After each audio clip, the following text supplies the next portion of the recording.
Сәлеметсіздер ме? Мен Айым Асылбекқызы. Мен осы жасөспірімдер кітапханасының тұрақты оқырманымын. Мен осы жасөспірімдер кітапханасына келген уақытта Джек Лондонның «Теңіз қорқауы» кітабын оқыдым.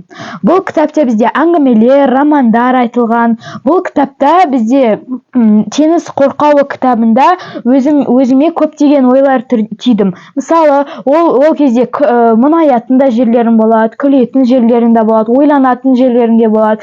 Мен өзім сияқты балаларға осы кітапты оқуға кеңес беремін. Сәлеметсіздер ме, құрметті көрермендер. Менің есімім Бекболат Арайлым. Мен оқушылар үйіндегі дебат үйірмесінің қатысушысымын.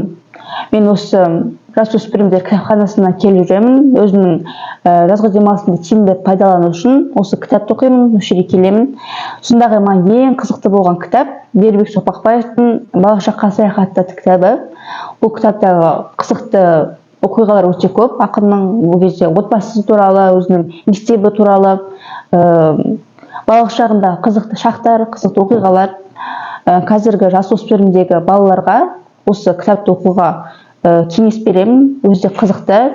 Осы кітаптан өздеріне керек ой түйінділерді аласыңдар. Сәлеметсіздер ме, құрметті көрермен? Менің атым Бақтыбайқызы Жаннұр. Мен дебат үйірмесінің оқушысымын. Міржақып Дулатов «Бақытсыз жамал» кітабы туралы айтып кеткім келеді. Бұл қазақтың бірінші және алғашқы романы. Бұл кітапта қазақ қызының ауыр тағдыры мен махаббаты үшін күрескені туралы айтылған. Маған ұнаған жері екі жұптың бірге болғаны. Алайда олар бірге болғанымен соңында екеуі де азап шегіп қайтыс болады. Оқырмандар, сіздерге Міржақып Дулатұлының «Бақытсыз жамал» атты кітабын оқуға кеңес беремін.